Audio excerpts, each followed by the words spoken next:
A family in Lawrence County says their home has now been deemed a total loss after a house fire earlier this week. However, the buyer's family says one very important item did not burn. Rashad Williams is in great court with a look at the aftermath of the fire and the item the family says holds a lifetime of importance. You know, it's one thing to hear about a house fire, but to see the aftermath for yourself, it really opens your eyes and changes your perspective. So I want to give you a look around into this home that looks completely unrecognizable. This is a dinner table where memories are made, right? You can see that the ashes and rubble are completely covering this table. We are bundled up with our jackets inside because the wall is completely open. The roof is also open in this home as well, going through the kitchen.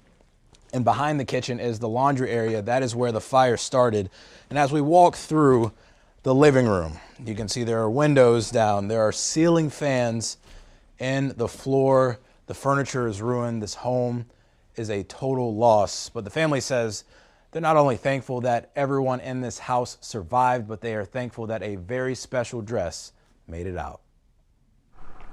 7:15-ish, the alarm went off in the house. I woke up and I thought, am I dreaming? But then I smelled the smoke. Tuesday morning was no dream for Phil Byers. Everything that was in the house it's a total loss.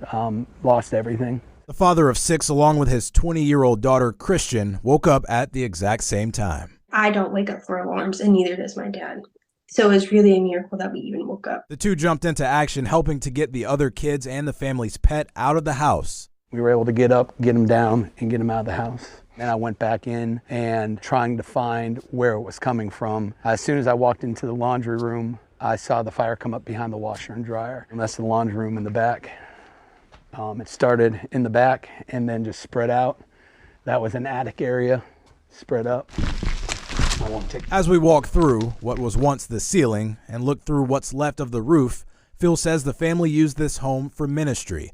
The property was also set to serve a different purpose. My daughter was about to get married here in May on our back property. His daughter Christian lost all of her wedding items inside of the house, but miraculously one thing did survive: her wedding dress. I'm very thankful that someone survived. When I heard that it did survive, I cried really hard because that was one of the, other than my family, that was one of the one things I would hope would make it out. I know it's not burnt, but I don't know about the smoke damage, so it might be gone. No injuries were reported. Phil says God spoke to him during the entire ordeal, giving him comfort as his family begins to navigate the unknown of what's next. God's faithful and he's good, and that was what he kept speaking to me while I was watching it, is I'm still faithful.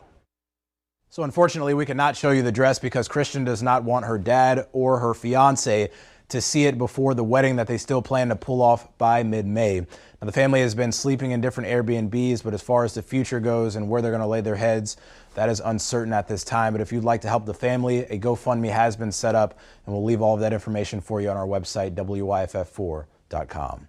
In great court, Rashad Williams, WYFF News 4.